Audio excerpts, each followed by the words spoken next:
Olá, meus queridos irmãos, mas vós sois a geração eleita, sacerdócio real, nação santa, povo adquirido, para proclamar as virtudes daquele que vos chamou das trevas para a sua maravilhosa luz. A paz do Senhor, uma boa noite a todos, que alegria, que prazer, sempre aos sábados, nesta EBD online, para abençoar a sua vida, a nossa vida com a palavra de Deus. O que nos abençoa é a palavra de Deus. E nós estamos aqui hoje, professor César, pastor Luiz, irmão Nilton, na filmagem, Daniel, juntos formamos a EBD online. Então, vamos iniciar orando com o professor César, em nome de Jesus. Senhor Deus, te louvamos nesta noite pela essa grande oportunidade, continua nos abençoando, nos guardando, dando vitória. Abençoe teu povo que está adorando, aprendendo, louvando o teu nome, esperando a resposta da oração. Responde a oração do teu servo, da tua serva. Continue abençoando grandemente o filho, professor pastor Aziel, guardando o sangue de Jesus, fazendo prosperar em tudo, usando para a tua glória e o louvor do teu grande nome. Continue conosco em nome de Jesus. Amém. Muito bem, queridos, meu abraço a toda a liderança de todas as igrejas do Brasil e do mundo, aos irmãos que estão no exterior, que sempre estão ouvindo a palavra de Deus. Cada professor, cada professora, minha gratidão a Deus pelas vossas vidas. As irmãs e os irmãos que pedem like, que espalham a palavra, meu Deus do céu, não tenho como agradecê-los. Deus abençoe penhoradamente. Deus possa multiplicar e prosperar a vida de vocês, como diz o Salmo 1, verso 3. Na tela, qual é a lição agora? Lição de número 1. Lembrando os irmãos que estamos começando o último trimestre do ano de 2025. A lição deste trimestre comentada pelo pastor Silas Queiroz, está tratando do corpo, alma e espírito, ou espírito, alma e corpo. A regra não altera, ok? Então ele está tratando disso, certo? Aqui do tema geral do livro, né? E esse livro você vai encontrar na CPAD, em todas as lojas, e esse quarto trimestre nós temos aí 12 lições. Quais são as temáticas? 12 lições. 12 lições. O homem, corpo... Aliás, 13. 13. Né? O homem, corpo, alma e espírito. Sim. O corpo, a maravilhosa obra da criação de Deus. O corpo e as consequências do pecado. O corpo como templo do Espírito Santo. A alma, a natureza imaterial do ser humano.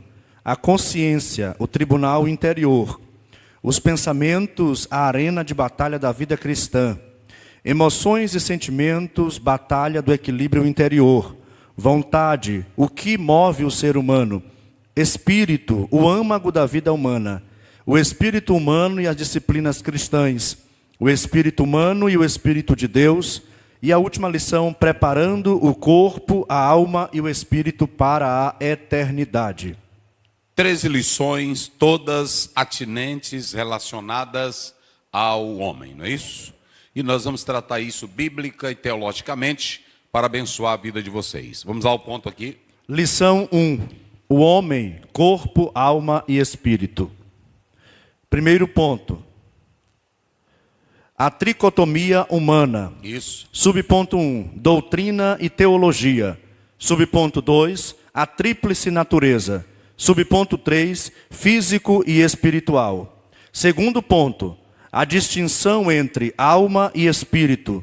Subponto 1, a alma. Subponto 2, o espírito. Terceiro ponto, a interação das três dimensões. Primeiro subponto, corpo, afetos e somatização. Segundo subponto, equilíbrio e saúde e somente. Muito bem. Muito bem, nós temos aqui os 3 pontos da nossa lição. O ponto 1, a tricotomia humana. O ponto 2, a distinção entre alma e espírito. E o ponto 3, a interação das 3 dimensões. Corpo, afetos e somatização. E aí nós temos o subponto 2, equilíbrio e saúde. Ok? Vamos ao texto bíblico? Texto bíblico, Gênesis 1, 26 ao 28. E disse Deus: façamos o homem à nossa imagem, conforme a nossa semelhança, e domine sobre os peixes do mar e sobre as aves dos céus, e sobre o gado, e sobre toda a terra, e sobre todo réptil que se move sobre a terra. E criou Deus o homem à sua imagem, a imagem de Deus o criou, macho e fêmea os criou. E Deus os abençoou, e Deus lhes disse: frutificai e multiplicai-vos, e enchei a terra, e sujeitai-a, e dominai sobre os peixes do mar, e sobre as aves dos céus, e sobre todo animal que se move sobre a terra. Muito bem, deu uma falhazinha no microfone, né? Mas vamos lá. Primeiramente, nós temos o texto bíblico que nós estaremos estudando. E para início de conversa, no Gênesis capítulo 2, aliás, começa com 1:26. Gênesis capítulo 1, verso 26, aqui está na tela. Como de praxe, a divisão, a apresentação da lição, apontamentos do livro, e aqui nós temos ao lado o texto bíblico. Primeiramente, Gênesis 1, 26 a 28. Não é isso? Então nós temos aqui um momento surpresa, um momento glorioso, um momento único, que a própria Bíblia está falando aqui. Poderíamos chamar isso aqui de um momento supremo, porque Deus ele vinha construindo todas as coisas, a partir do verso 1, do verso 2, no princípio criou Deus os céus e a terra era sem forma. Então Deus ele vem tirando aquela terra do caos, da escuridão, e vai dando vida, e o Espírito Santo de Deus está na criação. Lá você tem, e o Espírito de Deus se movia. Então, se você pegar o texto bíblico, quando chega na criação do homem, até agora, o Senhor Deus está usando verbalmente a expressão haja, haja, haja separação, haja luz, haja isso. Mas a partir do momento em que ele vai fazer o homem, ele para e tem uma ação verbal, aonde isso vai se intensificar pelo hebraico, através de 3 verbos importantes. Nós temos o yassar, nós temos o yatsar, não é isso? Assar, yatsar e barar. Nesses 3 verbos que Deus, dentro do texto hebraico, aparece, ele tem conotações gloriosas. Então, um momento apoteótico, um momento majestoso, supremo, ele acontece quando Deus usa o que alguns chamam de plural majestático, é quando uma pessoa só fala no plural, ok? Há uma discussão muito grande sobre isso, era a trindade pelo termo Elohim, ou façamos... A forma é plural, mas o verbo está no singular. Está no singular. Então, é aquilo de um rei, quando ele fala em nome de uma nação, de uma pessoa que está usando uma forma no plural, só ele sendo uma pessoa, e é como se ele estivesse falando. Mas aqui, alguns usam esse plural majestático para dizer que Deus está falando em nome, ele está usando o singular ou plural, mas de forma singular. Pronto. Mas esse plural majestático, ele também pode ser caracterizado aqui dentro do texto pela glória de que Deus há de construir o homem de modo detalhado. Para evidenciar que o homem não é produto do macaco, o homem não é um ser que surge do acaso, o homem não é resultado da explosão, o homem não é produto de uma evolução, o homem não é produto do Big Bang, o homem não é produto de uma massa que aparece no cenário humano. O homem é um projeto arquitetado, planejado pelo Deus Todo-Poderoso. Na verdade, eu quero dizer a todos que estão aqui, a criação do homem é um milagre. Por que é um milagre? Porque quem cria o homem é Deus. E lá no Salmo 139, o salmista diz: de modo maravilhoso e assombroso tu me formaste. Não é isso? De modo que até mesmo as interpelações filosóficas, antropológicas, dentro do campo da essência humana, ela também vem da própria Bíblia. Jó pergunta o que é o homem. Vamos ver se é o Jó 9:4 ou 9:2, rapidinho. Eu não anotei aí, mas a gente vai lembrando. Vamos lá. Como é que diz aí? Jó? 9:4. Isso. Achou aí? 9:4.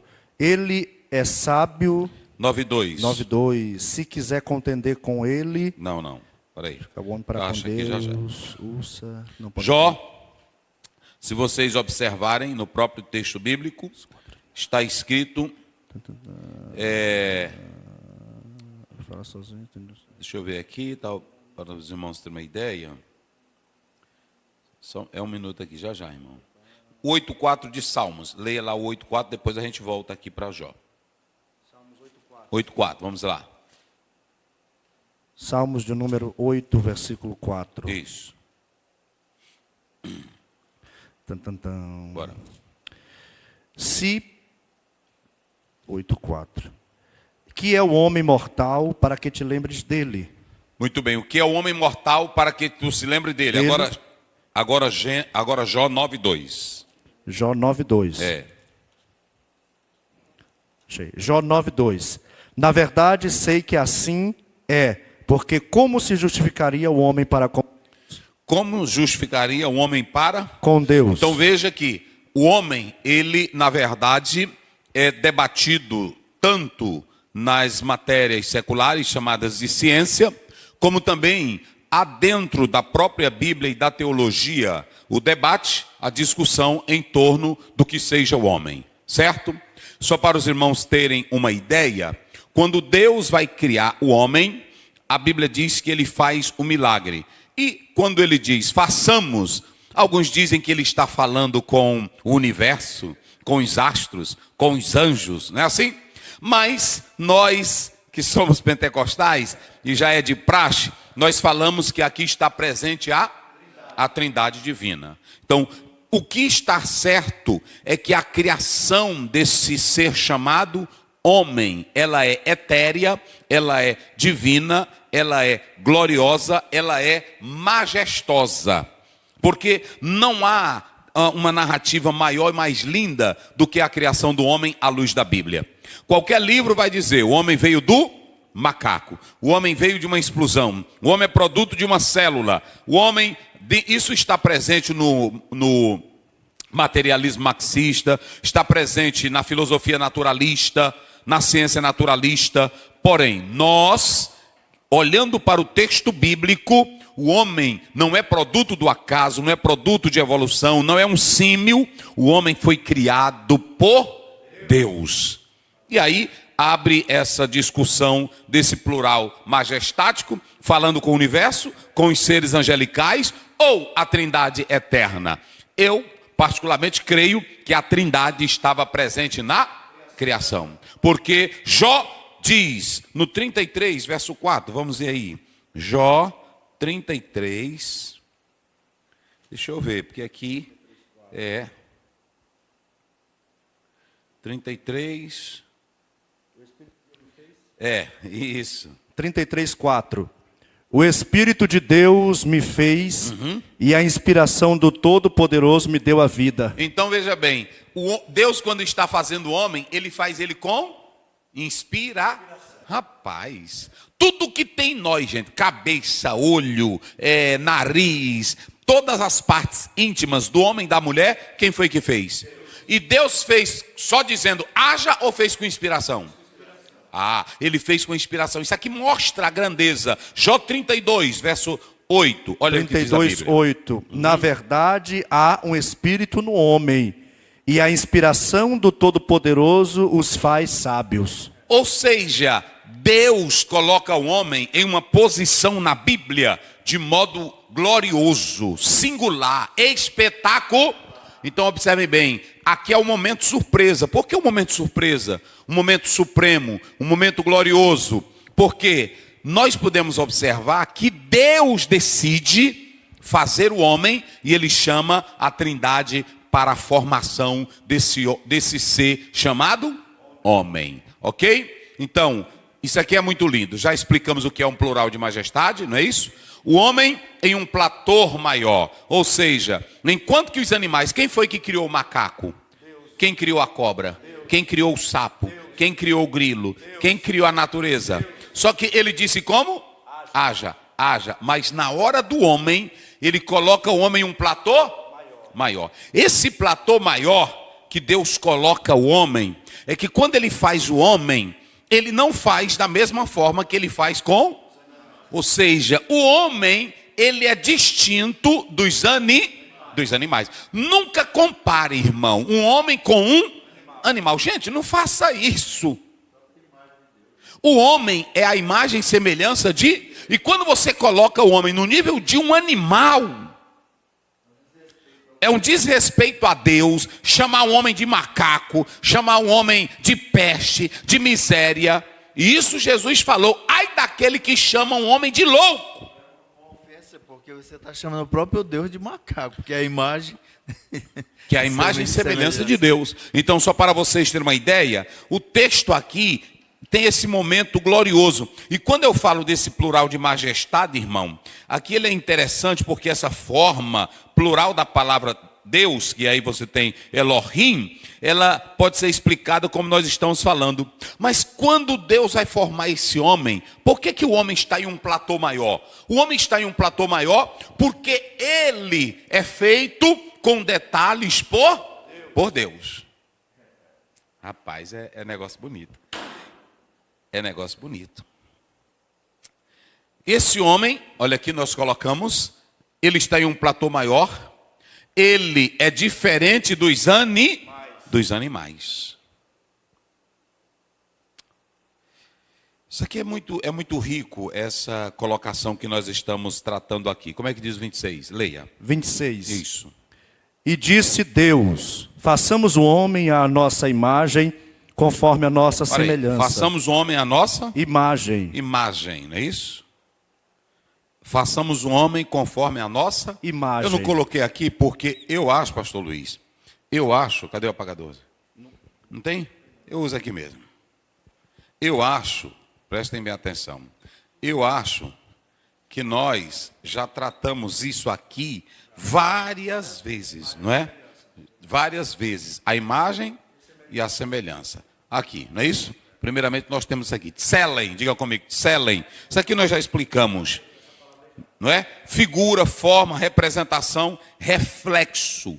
Ela é uma imagem esculpida ou representada. Vamos ver uma passagem bíblica de Ezequiel 23:14, rapidinho.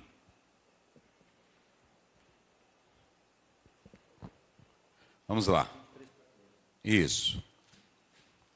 23:14 de Ezequiel. Bora. E aumentou as suas impudicícias, porque viu homens pintados na parede, imagens dos caldeus pintadas de vermelho. Imagem, tselen. É aquilo que é reproduzido, é reflexo.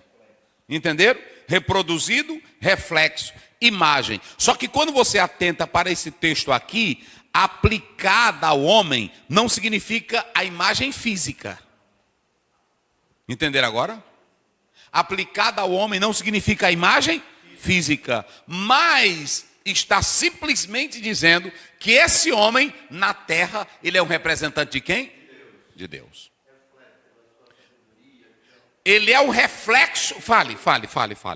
Pela sabedoria, pelo poder de estar criando sempre, né? Inspirado no próprio Deus. Pronto, então, veja bem. Olha como é que ali a Bíblia coloca o homem em um platô, não é assim, gente? Eu pergunto aqui, o animal tem isso aqui? O macaco tem isso aqui? O porco tem isso aqui? A galinha tem isso aqui? O cachorro tem isso aqui? Então pronto, ok? Vamos lá. Aí nós temos aqui, ok? A outra palavra. Nós temos aqui a palavra debut. Tselen, e qual é a outra? Demut. Se vocês analisarem aí, demut é semelhança, analogia, correspondência, comparação. Olha como isso aqui é lindo. É usado para indicar algo parecido, mas não idêntico. Isaías 40:18. Vamos lá. Algo parecido, mas não idêntico. Isso. 40:18 de Isaías. A quem, pois, fareis semelhantes a Deus? Sim. Ou com que o comparareis? Rapaz, lê isso aí de novo. A quem, pois, fareis semelhante a Deus? A quem, pois, fareis semelhante a Deus. Ou seja, tem uma analogia, uma comparação, uma correspondência. É algo parecido, idêntico, mas não é. Pronto. Agora, quando essa palavra semelhança é aplicada ao homem, está dizendo que ele possui atributos semelhantes a de quem? A Deus. E esses atributos nós temos aí, olha, nós temos racionalidade, espiritualidade. Olha aí. Qual é a primeira? Racionalidade. É a segunda? E ele pode se relacionar. Rapaz, que coisa linda. Tselen, demute. Ou seja, só isso aqui coloca o homem em um platô maior. E aqui nós estamos mostrando que esse homem, ele tem a imagem de Deus. E nós vamos explorar isso. Essa imagem, ela, se vocês observarem, eu coloquei aí. Essa imagem, ela tem um aspecto estrutural ontológico. Que o homem é feito com um reflexo de Deus. Ele tem constituição racional, ele tem constituição moral e relacional. O animal se relaciona com outro, de modo que ele possa conversar, dialogar. A casa do passarinho, há 100 anos atrás, é do mesmo jeito? Do mesmo jeito. O macaco que tem inteligência, ele sabe fazer a casona para ele? Ele dorme onde é o macaco? E por que ele não tem inteligência? E por que ele não cria um hotel? Gente, não vamos comparar não, meus irmãos. Então veja bem, a imagem é a estrutura ontológica. O homem é feito como um reflexo de... Então o homem, ele tem esse reflexo de Deus. E quando você olha para a semelhança, aí você tem um aspecto moral, ok? Você tem um aspecto moral, funcional, a capacidade do homem viver em comunhão e refletir o Deus Todo-Poderoso. Quem entendeu, diga amém. Aí sim. Então, vamos lá. Quando você observa, é assim que a Bíblia coloca o homem.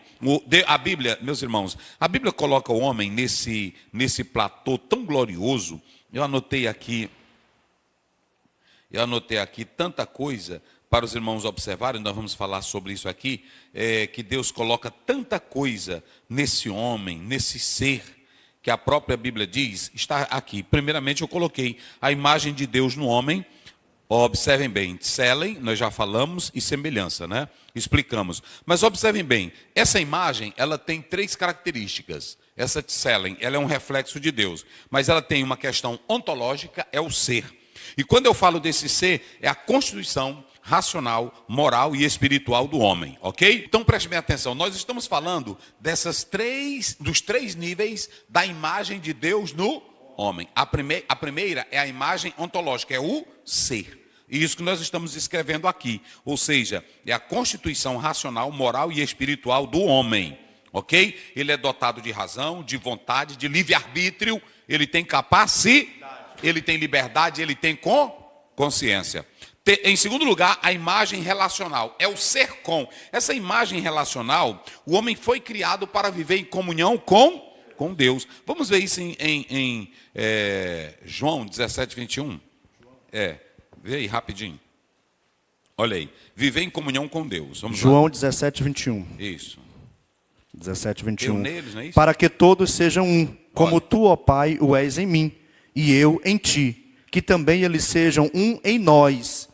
Então, esse tselen é a imagem de Deus como um reflexo dele no homem. Que esse homem na terra, ele reflete o quê? O Deus eterno. Esse Deus eterno que dá a ele a capacidade de ter liberdade, consciência, vontade, razão, inteligência, é a imagem que na verdade tem esses 3 níveis. Qual é o primeiro? É a ontológica, é o ser. Qual é a segunda? O relacional. É a relacional, não é isso? É o ser com. A relacional, o ser com, não é isso? Ou seja, Deus, ele se comunica com o homem e o homem se comunica com Deus. Gente, Deus nunca quis que o homem ficasse sem ele. Quando ele sopra nesse homem, ele quer que o homem esteja nele e o homem se volte. Por isso que Agostinho dizia, a nossa alma está inquieta até voltar para ti. O homem busca Deus porque ele tem um resquício de Deus dentro dele. Então, o terceiro nível da imagem é a de domínio, é essa de domínio, é a funcional. Não esqueçam mais isso. Qual é a primeira? Ontológica. C. Qual é a segunda? Relacional. O homem pode ter comunhão com Deus. E a terceira imagem? É funcional. Funcional, que é do quê? Domínio. Aí quando você lê Gênesis 1, 28, aí a Bíblia diz, dominem. O homem foi criado para dominar. Pronto. Eu pergunto aqui, um macaco pode fazer um avião voar? Quem foi que fez? Quem é que cria toda a estrutura de saúde, de capacidade? Quem é? É o homem. Então, gente, aqui está a glória de Deus no homem. Que coisa linda, que coisa maravilhosa. Escute bem, a imagem de Deus no homem, ela não é física. Vamos dizer aqui, todos, bem forte. Ela é, diga comigo, ela é razão, moralidade, espiritualidade, racionalidade, vocação e domínio. Tudo está em Gênesis 1, 26, 27 e 28. Essa imagem que nós estamos falando, Tselen, carrega essa imago Dei, a imagem de Deus, porque aí está no latim. E essa imago Dei, o homem tem domínio, o homem tem razão, o homem tem capacidade, o homem tem liberdade, o homem tem consciência. Tudo isso é a imagem de Deus no... Então, quando o homem está usando a sua liberdade para o bem, ele está dando reflexo de quem? Quando o homem está usando a sua racionalidade para glorificar a Deus, ele está tendo reflexo de quem? Quando o homem usa a sua consciência, é reflexo de quem? Então, gente, não compara o homem com um cachorro, com um jumento, com um macaco. Não faça do homem um ser ignóbil, de nada. O homem é a imagem, o homem é a coroa da criação. E o homem carrega em si esses traços do Deus eterno. Eita, aí muita gente pergunta, pastor, quando o homem pecou, o que acontece? Ele não perde essa imagem, mas ela fica distorcida, né? Ela fica distorcida, ela fica manchada, não é isso? Observem bem aí, veja aí Gênesis 9:6, vê se essa imagem, depois Tiago 3:9, vamos lá. Gênesis 9:6. E eu, eis que estabeleço o meu concerto convosco, e com a vossa semente depois de vós. Isso. Ou seja, mesmo depois que ele pecou, ele continuou tendo essa imagem ele continua dotado de razão, ele continua dotado de liberdade, e ele continua dotado de consciência. Só que agora, como ele está corrompido, a sua consciência, a sua razão, elas estão poluídas. Aí é necessário a mensagem do Evangelho para retornar esse homem à verdade. Vamos lá, como é que diz? Tiago 3:9. Com ela bendizemos a Deus e Pai, e com ela amaldiçoamos os homens feitos à semelhança de Deus. Olha aí, tá vendo? Rapaz, a Bíblia é coisa linda, né? A Bíblia se encaixa direitinho, né, pastor? Rapaz, porque os teólogos ficam brigando. Pastor, então o que foi perdido e o que foi corrompido? A santidade original de Deus. O homem perdeu a terceira, aliás, a relacional, não é isso? Que nós falamos do homem se comunicar com... Pronto, a partir de agora, o homem perde, olha gente, isso aqui é triste. Romanos 3:23, todos, e o quê? Separados ficaram do quê? Da glória de Deus. Ele perde esse privilégio. A segunda coisa é que, na verdade, o que ele perde e fica poluído? A integridade moral. Agora, o que era inclinação só para Deus, volta-se a ser uma inclinação só para a carne. Terceiro, imortalidade condicional. Ou seja, agora o homem passou a ter a necessidade para ter a vida eterna, uma condição. Ouvir a palavra, crer na palavra, não é isso? Porque a Bíblia diz em Romanos 5:12 que a morte passou a todos os homens. Outra coisa, depois que o homem peca, há um desequilíbrio no cosmos, no universo, na criação. Se vocês analisarem, a Bíblia diz em Gênesis 3:17-19, olhe para cá, Deus criou o câncer, Deus criou o desequilíbrio, Deus criou essa questão de poluição, Deus criou a maldade. Esse desequilíbrio no cosmos, no universo, foi causado por causa de quem? Do pecado, gente. Então, isso trouxe. E aí vocês podem observar aqui, a harmonia interior, ela perdeu o seu equilíbrio. Porque o homem passou a ter dentro de si o quê? Conflitos internos. Porque agora a Bíblia diz em Gálatas 5:17, quando você lê no 16, andai em... Pronto, e não cumprireis o desejo, porque a carne milita contra, e o espírito... Aí Paulo vai gritar no 7, ele diz, miserável homem que eu...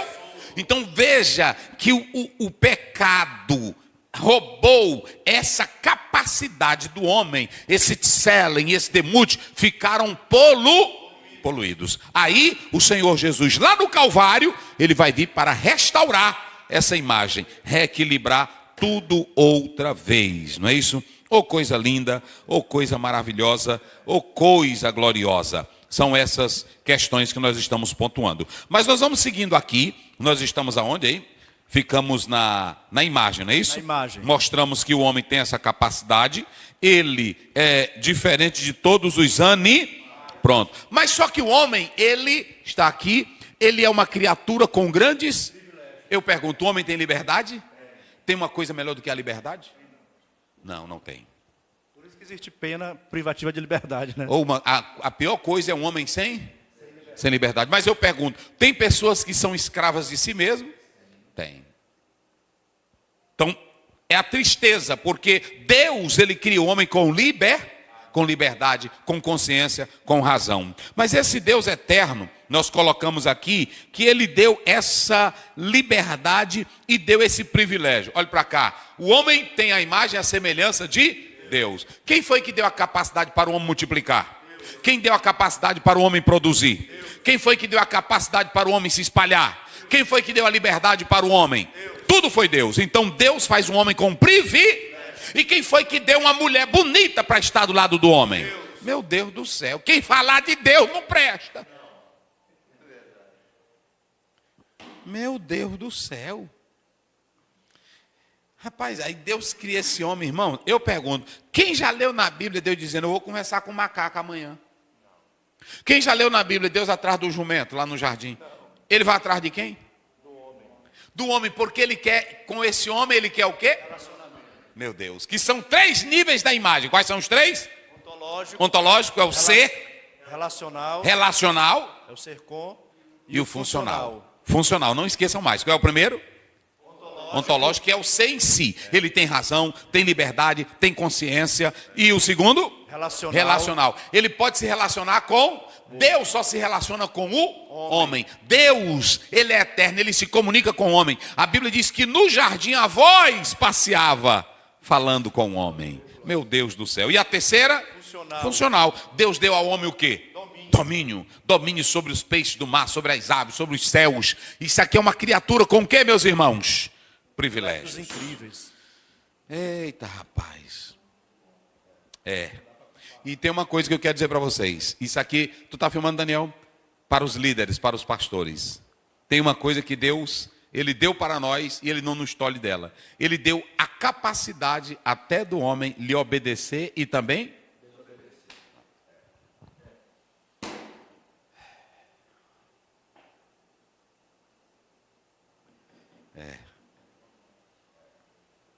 o homem, porque é essa pronto. A escolha, eu acho lindo quando Josué, no capítulo 24, ele diz assim, vocês não podem servir ao Senhor. Agora, eu já decidi, eu e a minha casa serviremos. Aí Josué diz, olha, Deus é Deus que mata. Mas ele não obriga vocês. E aí a própria Bíblia diz da seguinte maneira, lá em Deuteronômio, lá pelo 30, eis que eu ponho diante de vós 2 caminhos, escolhe um deles.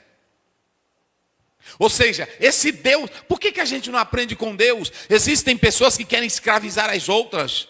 Tem pessoas que não aceitam nem ele mesmo discutir. Você cale sua boca e não me enfrente.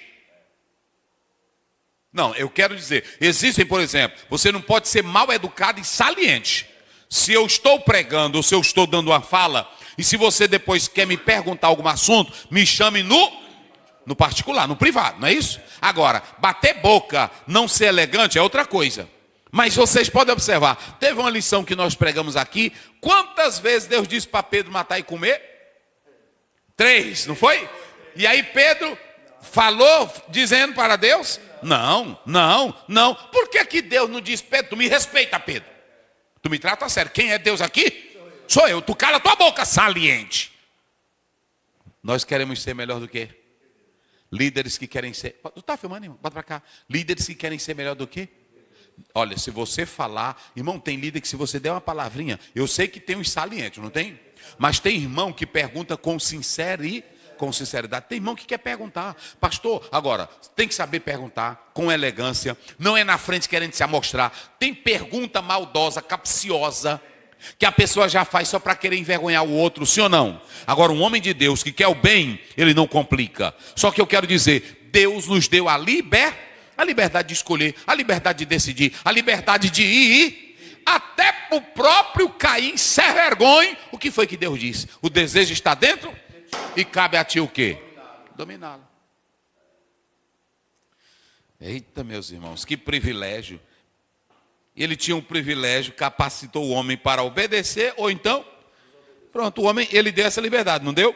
Agora, Deus coloca o homem no universo como aquele que tem... O homem foi colocado na terra para ser um mordomo. Escutem isso aqui, empresários, doutores, escutem essa. Deus não te colocou na terra para ser dono da terra, para explorar a terra e não dar para os outros. Ele te coloca na terra para ser o quê? Só um mordomo. De quem é a terra?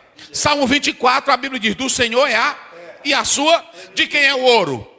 É de Deus. Tudo que o homem tem, ele tira da onde? Ele plantou a terra, ele criou a terra, então o homem não pode se arrogar dizendo que é dono da... Quem é que é dono da terra? Pronto. Aí tudo que tem no universo, aí as pessoas ganham dinheiro com turismo, mas o Salmo 19 diz, os céus manifestam? Então pronto, tudo quem foi que criou? Pronto.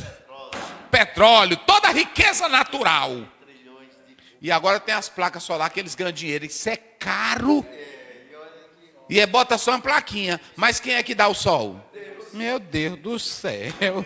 É assim, irmão. Né? Aí está aí. Agora, esse mordomo tem que ser responsável. Cuidar da terra sabendo que a terra não é dele. Cuidar da vida sabendo que a sua vida não é. Se você fosse dono da sua vida, você ia dizer o dia que você ia morrer e o dia que você ia nascer. Quem é que diz?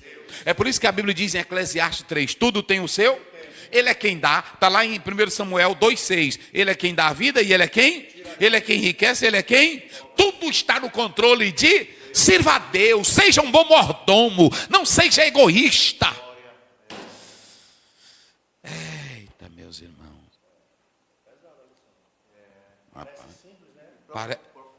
Profundo, e é porque ainda vou mexer aqui. Preste minha atenção. Olha aqui, o homem, aí pronto, a Bíblia diz, façamos a nossa imagem conforme o quê? A nossa, já explicamos, não já? Não já explicamos? Pronto, agora preste minha atenção. Mas pastor, e como é que a filosofia, ela vê o homem? Aqui, não tá? Cadê? É bem aqui, né? Aqui na... Como é que é a filosofia? Eu vou já te mostrar. Na filosofia, o homem é um ser racional, o homem é um ser pensante, o homem é um ser político, um homem... É assim ou não é? É assim que eles dizem do homem. Aí se você pegar Aristóteles, o homem é um animal político. Não é assim? Tá aí. Aí pronto, é político, é um ser consciente. Aí você tem Descartes, não é isso? Ego, penso, logo existo. Aí você tem, por exemplo, Hegel, o ser de transcendência. Aí você tem Heidegger, você tem Kierkegaard, é só bichão que na universidade, né? O homem, né? Assim que eles entram, aí os alunos ficam bestinha. Olha como é, nem o Kierkegaard, nem o Hegel, nem o Aristóteles, nem o Platão chegaram ao nível da Bíblia, que diz, façamos o homem a nossa... Meu Deus do céu. Filosoficamente, o homem é dotado de razão, de liberdade, de consciência. É um ser que sai de si, volta para si. Mas essa liberdade quem foi que deu? Deus. Nós estamos falando. E pastor, e como é o homem na química? O homem na filosofia, o homem na química. Ele é composto de elementos da terra. Só que se vocês analisarem, quando eles vão dar aula, tem ele aí que é formado aí, está estudando, aí você tem C, você tem H, você tem O, você tem o N, você... Olha, tá vendo aí? Eita, tá vendo aí? É mesmo. Como é que eles dizem?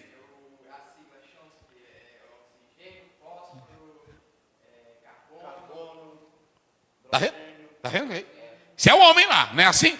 Eles não falam nada que o homem é de Deus. Mas eles falam todos os elementos que o homem tem, que foi Deus. Quem foi que disse? Formou o homem do pó da terra. Então o homem vem de onde? Mas lá na universidade, ele não quer dizer que esse pozinho... Rapaz, meu Deus do céu.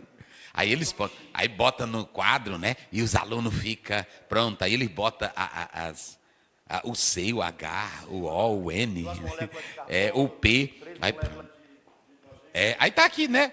96% do corpo é formado de carbono, hidrogênio, nitrogênio. O homem é matéria organizada. O homem é elementos básicos e esses elementos básicos transformam o homem em um ser vivo. Não. Isso tudo aí, quem foi que soprou? Deus. Pronto.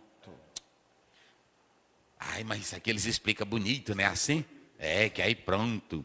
E o homem na biologia, pastor Zéu? Está bem aí. Na biologia, um organismo vivo é o Homo sapiens, não é isso? Pertence ao reino do animal, à ordem dos primatas.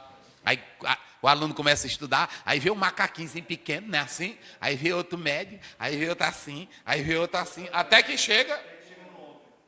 Meu Deus do céu.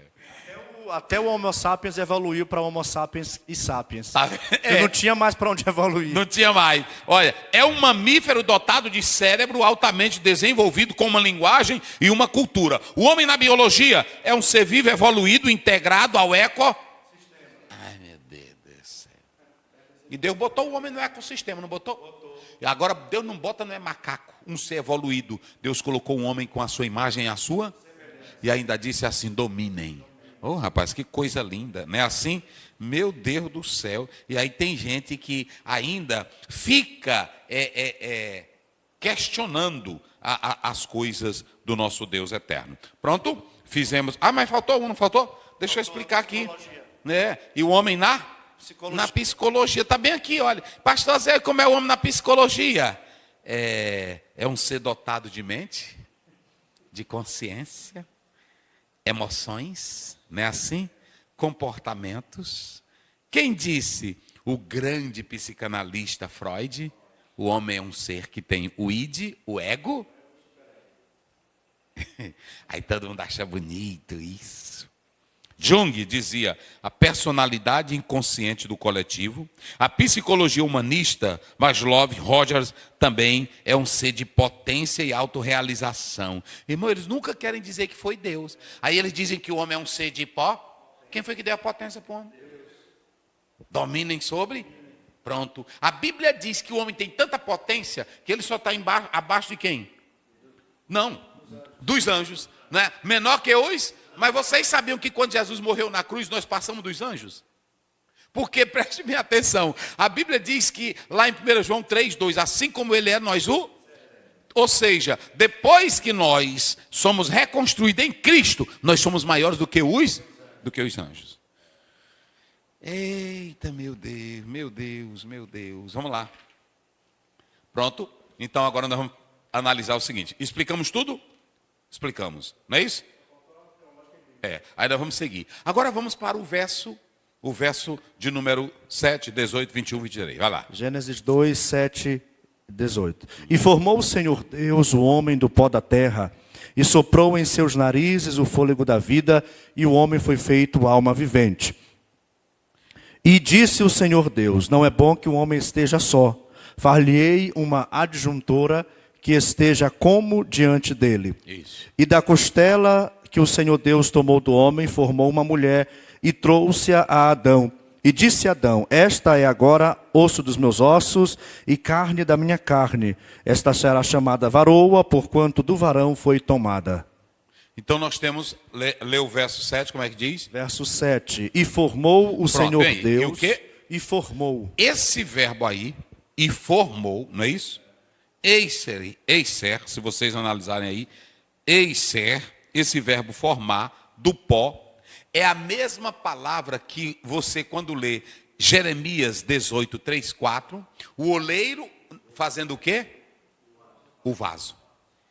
Ou seja, olha aqui o que eu coloquei, um oleiro trabalha. Então, como foi que Deus fez o homem? Ele só disse haja, surja? Ele era um Aladim? Não. Como foi que ele fez o homem? Moldando, gente. Falei. O único ser que ele criou sujando as mãos foi o homem, né? Aí eu coloquei aqui, moldando com as suas mãos o material plástico que ele tinha nas E esse verbo aqui foi usado também para formar a nação. Então veja bem, Deus, ele vai trabalhando, formando quem? Querido irmão, bota para cá, Daniel. Verdade de Deus para o Brasil.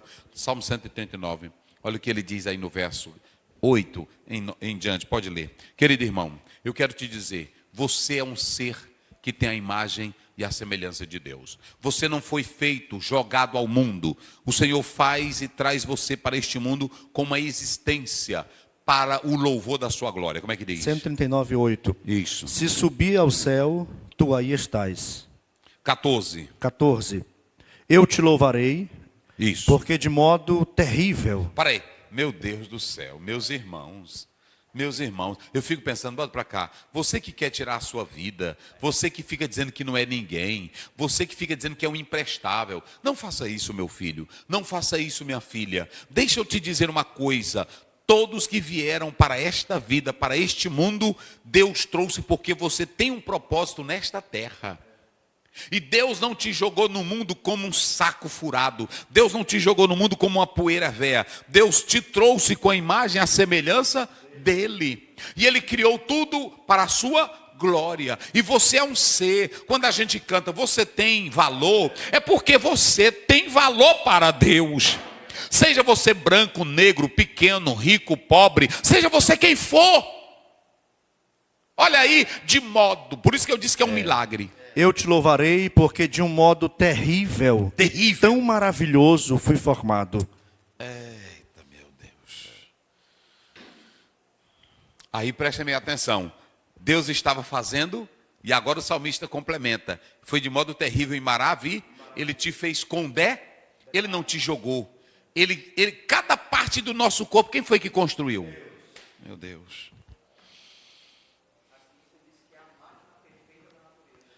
A máquina perfeita da natureza. E quem foi que fez essa maquinazinha perfeita? Deus. Então vamos lá. Como é que diz o verso 7? Verso 7. Isso.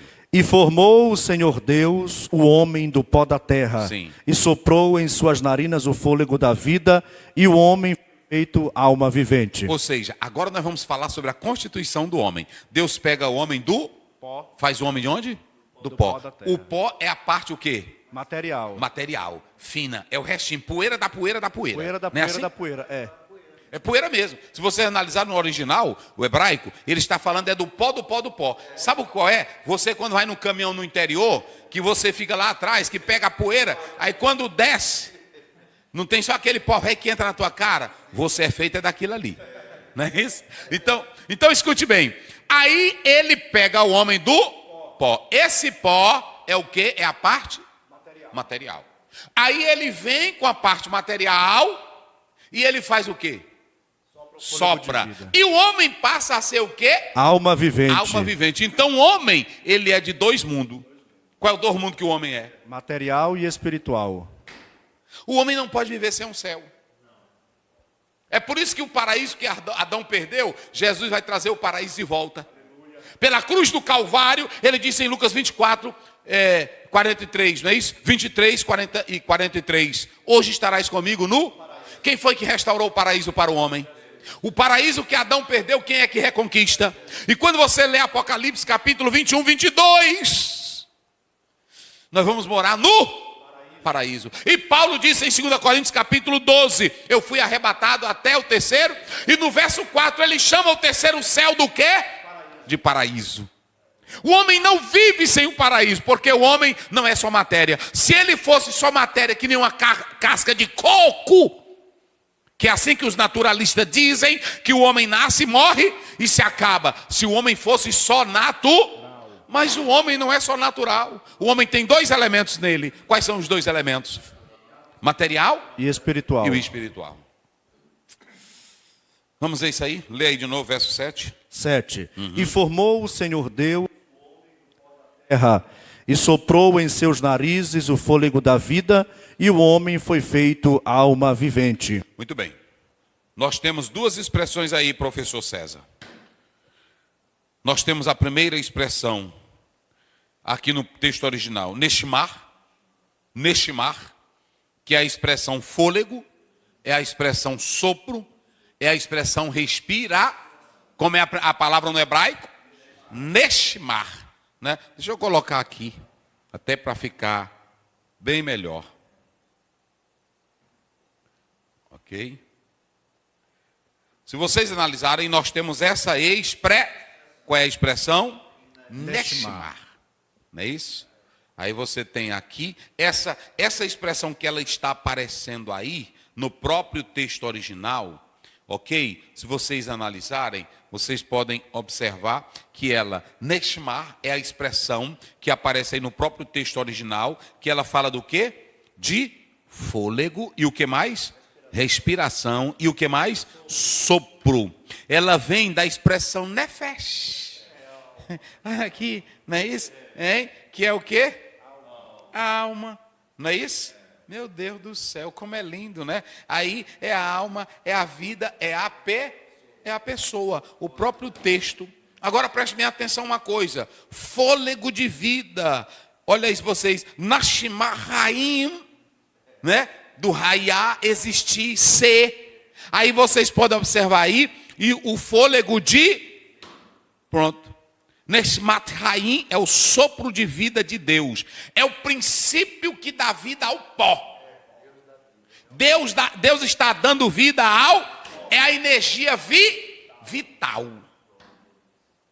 Essa energia vital, ela vem de Deus. Foi isso que nós lemos no 34:3, não foi? O Espírito de Deus me fez, e a inspiração do Todo-Poderoso me deu vida.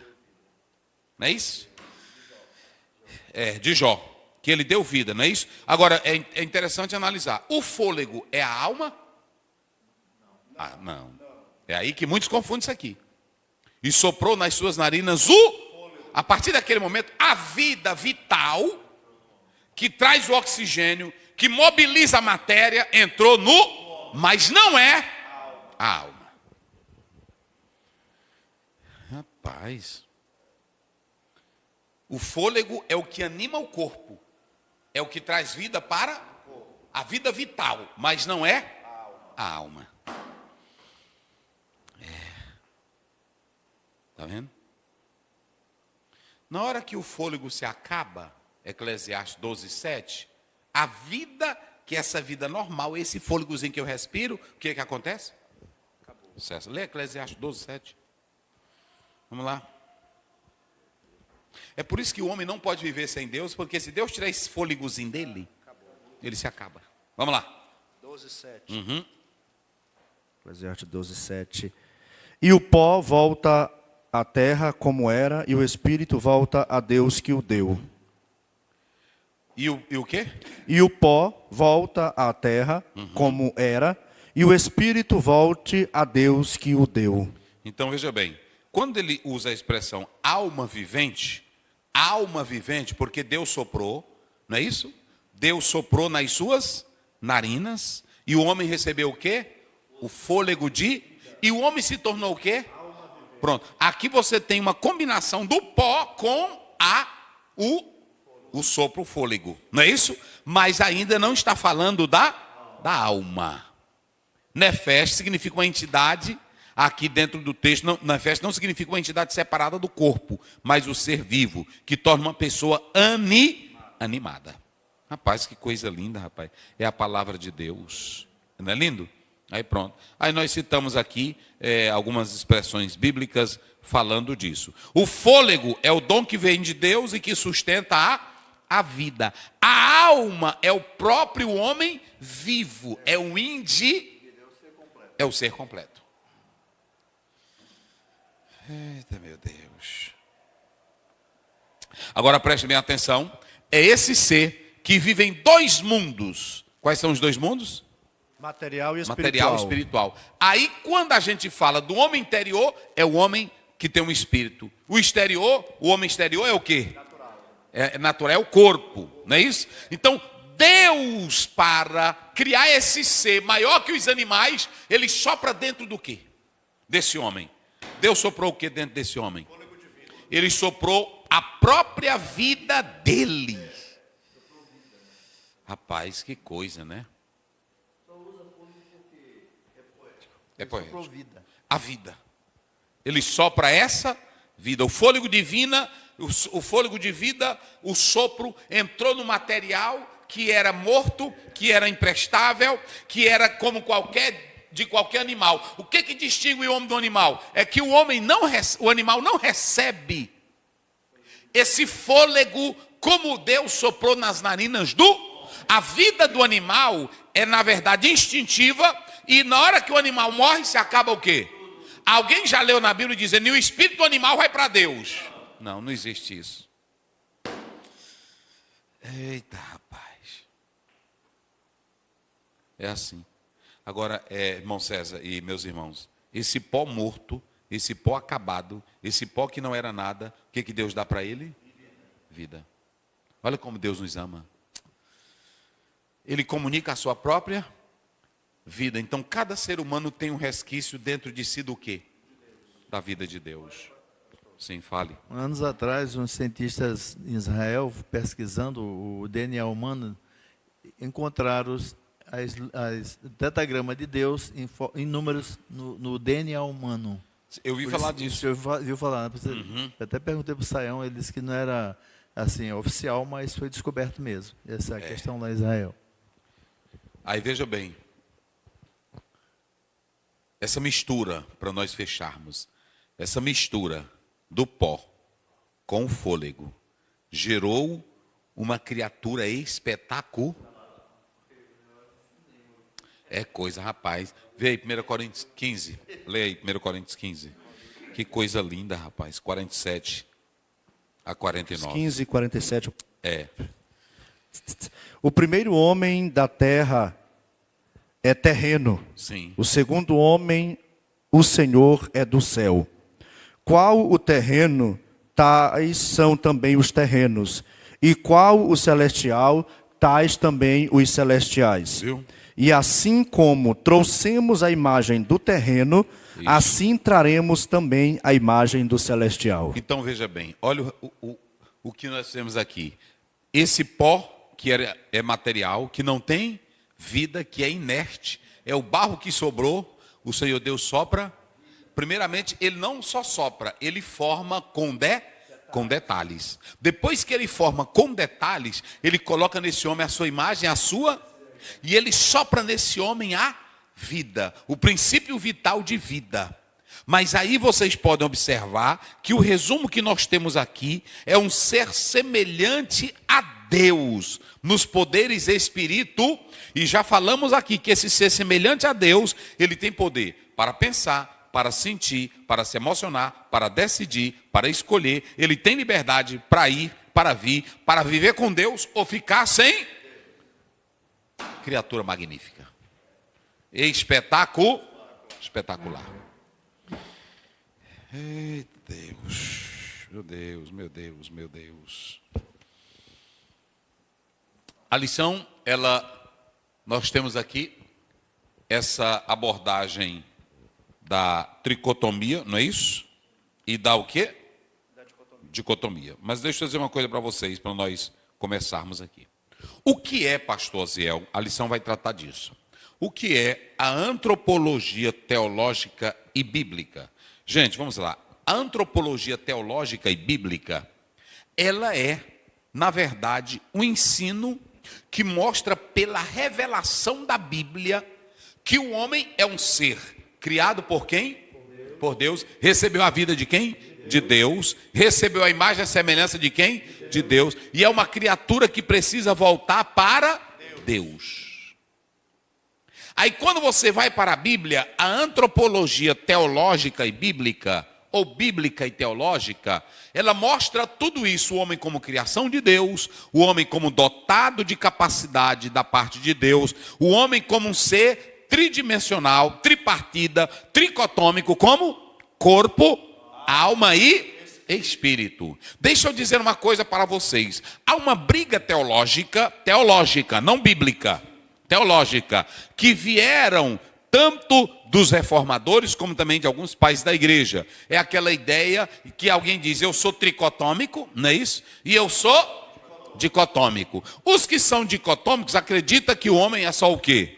Corpo e espírito. Mas dizem que dentro do espírito, o espírito faz também o papel da alma. No resumo, ele também está dizendo a mesma coisa. É a mesma coisinha. Agora preste bem atenção. Os reformadores foram mais tendenciosos a adotar o quê? A dicotomia. Já nós e alguns pais da igreja trilharam o caminho da tricotomia. Por quê? Porque esse estudo também da tricotomia vem dos textos de Paulo, não é isso? Se vocês analisarem isso, vem do texto de Paulo e de algumas outras passagens que nós iremos mostrar aqui. Então veja bem, a antropologia bíblica, ela investiga a criação, a queda, a natureza, a constituição do homem. Gênesis 1, 26, 27, Salmo 8, Romanos 3, 23, 1 Coríntios 15, tudo está tratando do homem. É a revelação da Bíblia. A antropologia teológica, ela é sistemática e reflete ou pensa sobre o homem como criatura que se originou de quem? De Deus. A antropologia teológica, ela busca compreender a identidade, a constituição do homem, seu corpo, alma e espírito, e a sua liberdade, a sua relação com. É assim que a teologia faz, ok? Então é necessário fazer essa distinção. Agora, pastor Aziel, e a antropologia, nós não colocamos aqui, né, pastor Luiz? E a antropologia científica? Eu estou falando, cadê? Mas eu botei aqui. Vamos lá, nós estamos falando de 3 tipos de antropologia, não é isso? A antropologia teológica, bíblica e a científica. 3 tipos de antropologia. Quais são? Bíblica, teológica. Essa é a ordem. Vamos lá. Qual é a primeira? Bíblica. A segunda? E a terceira? Científica. Veja bem, bíblica. Quem for estudar o primeiro livro de Gênesis, vai saber como é que Deus fez o homem? Ela vai dizer que o homem veio do macaco? Vai mostrar que o homem vive em um maior platô, ele tem a imagem e a semelhança de... A teologia faz o quê? A teologia pega o que é a Bíblia e ela é como se fosse uma reflexão, uma análise. E ela faz isso de modo sistemático. Porque, preste bem atenção, a teologia sistemática, ela pega doutrina do pecado, não é isso? Doutrina do homem, não é isso? Doutrina da salvação. Ou seja, para estudar o homem, você tem que englobar várias matérias da teologia. Rapaz, ô aula boa, né? Da Bíblia, rapaz. A Bíblia não tem coisa melhor. Aí nós temos a antropologia científica. Essa tem alguma coisa de Bíblia? Não. Ela vai analisar o homem, vocês podem observar, vai analisar o homem. Segundo, pela cultura. O homem é um ser cultural. O homem vive as suas diversas. Esse ser. Eu tinha uma professora que ela sempre dizia, rapaz, tinha uma palavrazinha que ela usava.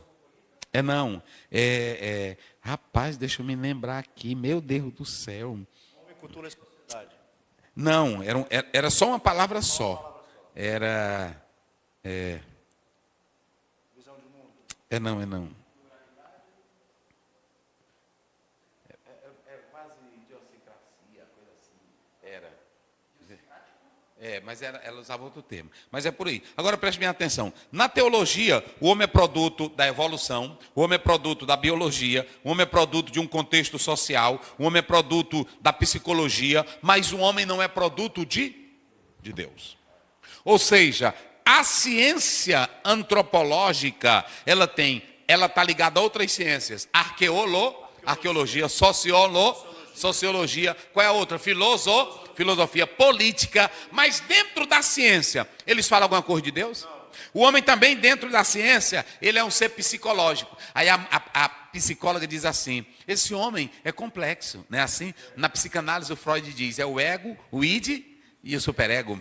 O homem é um ser complexo. Aí quando vem para a Bíblia, por que ele não gosta da Bíblia? Porque quando a Bíblia fala do homem, ela diz o seguinte, se você pegar 1 João, me parece que é 3,12, lê aí rapidinho. Olha como é que a Bíblia faz a psicologia do homem. 1 João 3,12. Olha aí. 3,12. 3,12. Não como Caim. Não como Caim. Olha a psicologia da Bíblia. que era do maligno. Que era do diabo. E matou seu irmão. Aí pronto, vai botar. Hoje está o seguinte, o camarada mata o outro, ele diz, ele tem distúrbio. Bate na mulher, tem o quê? Distúrbio. É assim, personalidade. É doente. É assim ou não é? É doente. Esfaqueia o outro. Pronto, não. E tem deles que Ele faz que estava até tá doido. numa outra personalidade quando esfaqueou. Não, ele tem transtorno. Transtorno bipolar. Ele é bipolar. É assim. Mas olha como é que Deus trata. Olha aí. Não. A psicologia não trata disso. Não como Caim, que era Não como Caim, maligno que era do diabo. e matou seu irmão. Irmão, é o seguinte, hoje na igreja está desse jeito. Até o pastor Silas, ele fala no livro dele, que é a questão de hoje, a gente psicologizar a fé. Tá aqui ou não tá? Pronto, o irmão está traindo, adulterando, ele vai no gabinete pastoral. Pastor, me ajude, eu tenho essa dupla personalidade. Tem horas que eu até me pego me perguntando quem eu sou. Tu é sem vergonha. Não é? É assim. Eu sou. Irmão, todo mundo tem a sua responsabilidade. Rapaz. Poderia perguntar de quem eu sou. De quem eu sou. Porque ou tu é do diabo ou tu é de quem? João disse que só tem 2 tipos de gente na terra. Filho de Deus. Aí, bota pra cá, tu tá filmando, bota pra cá. Aí agora virou moda, não virou? Olha, virou, tá virando moda. Irmão, e esse negócio? Pastor, é o seguinte, olha, eu minto muito, é assim, eu tenho essa síndrome, essa patologia, essa neurose. Irmão, tá virando molecagem. Aí agora também tem uns pastores também que não tem o que fazer, que agora é só estudando psicanálise e psicologia, é assim ou não é? E eu não estou sendo contra a ciência, não. A psicologia é boa ou não é? Mas uma irmã que... A minha esposa é formada em psicologia, mas a irmã, ela sabe o que é da psicologia e sabe o que é da Bíblia. Sabe ou não sabe? Vamos tratar Pedro na psicologia. Aliás, o Judas. Vamos tratar ele.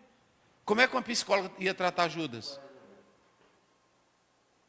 Olha, ele tem direito, porque ele viu Jesus.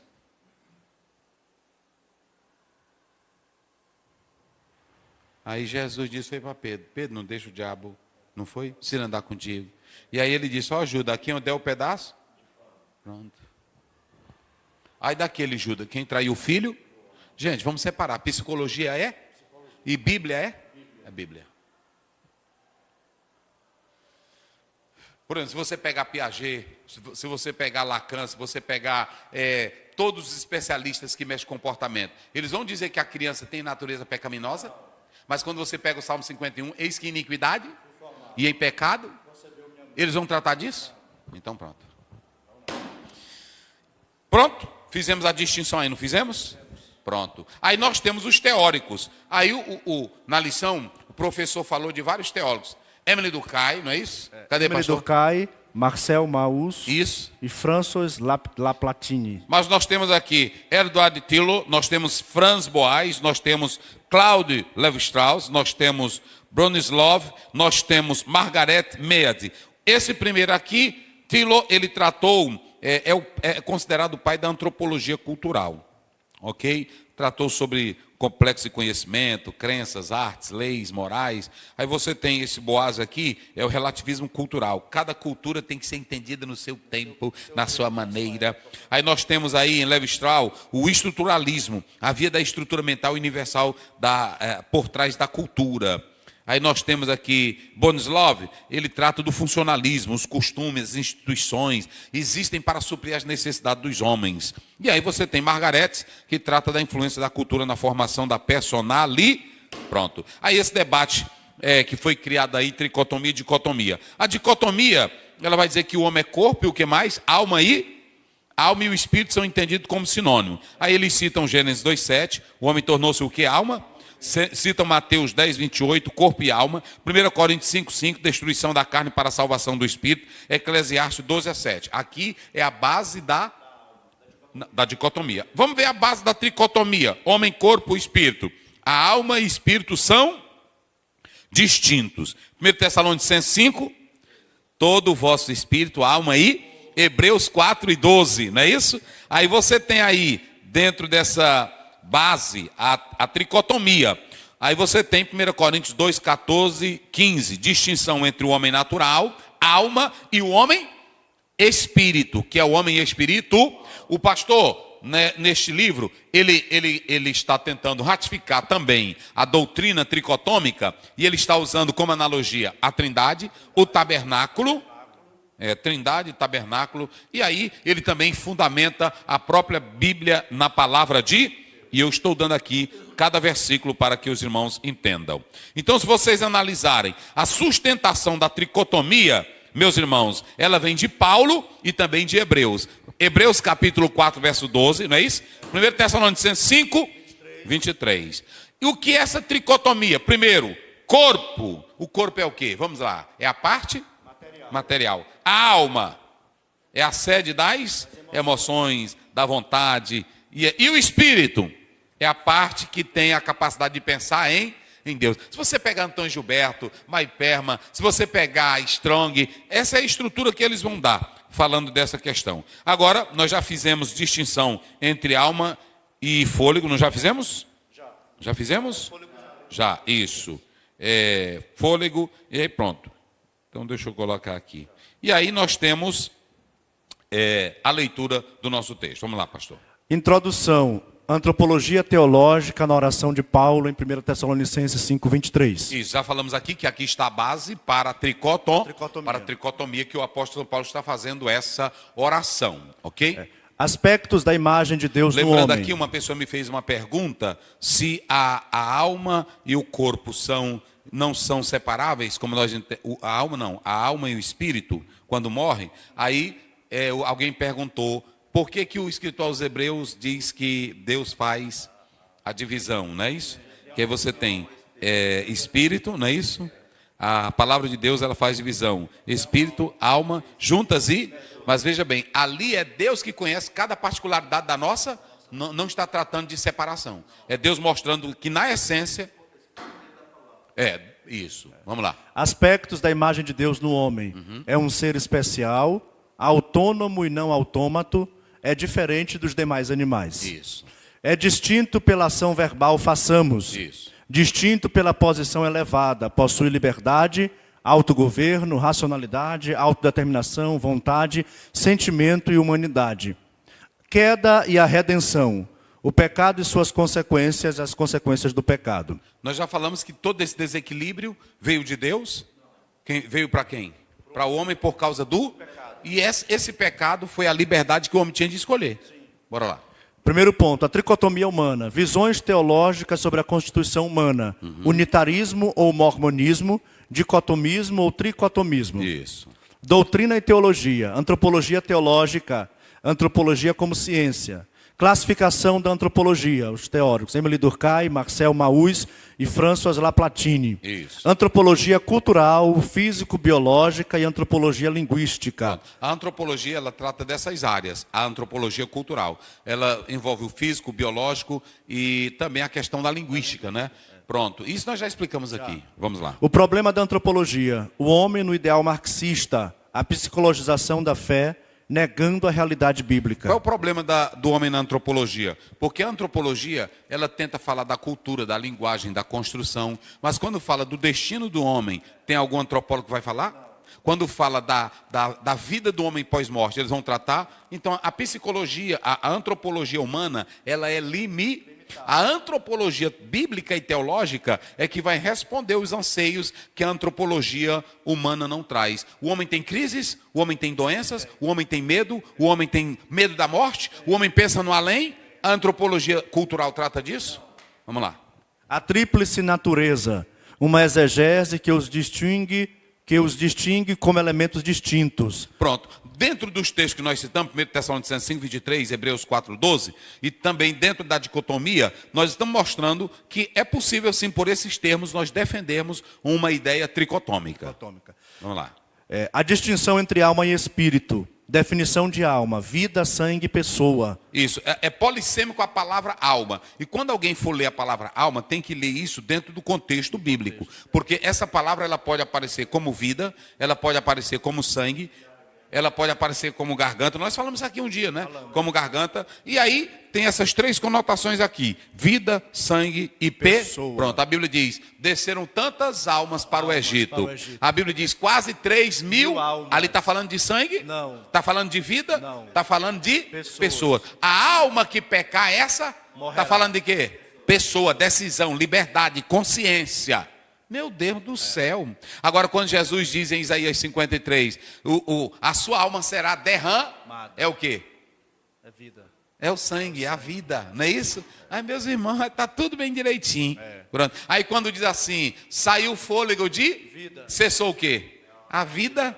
Pronto, tá aí, vamos lá. A diferença entre a alma do homem e a alma do animal. Pronto, a alma do animal, ela na verdade é apenas dominada pela intuição, ela não tem capacidade pensante, racional, um desejo pensante, a liberdade. É só um instinto.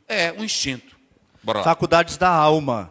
Sim, quais são as faculdades da alma? Aí pronto, você pode observar que esse homem é dotado de liberdade, de inteligência, de razão, de consciência. São as capacidades, nós diríamos os atributos da alma. Vamos lá. Distinção entre espírito e fôlego. Já fizemos. Terceiro ponto, a interação das três dimensões. O corpo e os afetos, doenças psicossomáticas e, por último, equilíbrio e saúde. O que nós estamos falando aqui que o pastor Silas Queiroz fala nessa abordagem dele? É que vem a grande pergunta: o corpo adoece quando o espírito não está bem, quando a alma não está bem? Sim. Nós temos dois tipos de doenças. Nós temos as doenças psicossomáticas, que elas vêm por causa de algo não realizado, ela pode vir por causa de uma pressão, ela pode vir por causa de um problema, de um bullying. Então, a alma, pelo lado interno, o espírito e a alma podem ser afetados. Porque quando a gente lê Provérbios, a Bíblia diz que o coração alegre formoseia o quê? Então, coração, às vezes, pode ser aplicado, leve do hebraico, pode ser aplicado para a alma. Não é isso? Aí, quando você observa, existem as doenças que começam pelo lado interno e que afetam o corpo. Aí vocês podem observar, por exemplo, existem pecados não confessados que vão trazendo medo, angústia, e isso vai ser colocado pelo lado de fora, que atinge o corpo. O salmista disse: os meus ossos apodreceram, não é isso? Por causa do quê? Pecado não confessado. Agora, nós sabemos que também existem doenças que começam atingindo o espírito e a alma e tem um reflexo aonde? No corpo. Nós sabemos também que existem doenças físicas do próprio corpo que aí atinge o lado interno, não é isso? Então veja bem, o que fazer, pastor Aziel? Nós temos essas estruturas. Jesus, por exemplo, quando ele estava orando no Getsemane, a minha alma está aflita até a morte. Veja que ali foi atingido o emocional de Cristo e até o próprio corpo dele, não é isso? Mas o espírito dele, ele se fortaleceu em quem? Por isso que ele diz, o espírito na verdade está, mas a carne é o quê? Fraca. Então, se o teu corpo não está bem, teu espírito não está bem, a alma vai criar uma confusão dentro de você. Para harmonizar isso, é preciso que o seu corpo, o seu espírito e a sua alma estejam nesses três níveis bem ligados com Deus. Aí nós podemos observar que existe o tratamento para doenças psicossomáticas, mas é necessário que seja acompanhada pelo médico, pelo psiquiatra, seja acompanhado por um psicólogo, não é assim? Pronto. Não é só tomar remédio. Não é só tomar remédio. Você não pode se automedicar e nem só depender de remédio. Mas quem vai dizer isso para você, quem é? Pronto. Agora, existem doenças que não estão no campo do remédio. Não estão no campo físico. Estão no campo o quê? Espiritual. Aí você vai precisar de um líder espiritual. Aí é necessário estarmos bem. Existem pessoas que estão bem no corpo, mas estão doentes no espírito e na alma. Irmão Nilton, ora ao Senhor, e o pastor Luiz das Bênçãos Apostólicas. Soberano Deus, Pai querido, Pai santo, nesta oportunidade queremos te agradecer, ó Deus, por mais uma aula, Senhor, ministrada pelo teu servo, pastor, professor Rosiel Gomes. Meu Deus, que tu continue abençoando teu servo, dando saúde, dando graça, Senhor. Saúde perfeita, papai, é o que nós te pedimos, né? Também nesta noite queremos te apresentar os teus servos, meu Deus, que estão do outro lado, Senhor, assistindo, Senhor, esta aula. Que o Senhor continue abençoando, Senhor amado, cada família, cada pai de família, Senhor. E assim, meu Deus, nos despede também, Senhor, em paz, debaixo da tua santa proteção, meu Deus, é o que nós te pedimos, Senhor, e te agradecemos em nome de Jesus. Que a graça do nosso Senhor Jesus Cristo, o amor de Deus, o nosso Pai, a comunhão e a consolação do Espírito Santo seja com todo o povo de Deus, desde agora e para sempre. Amém.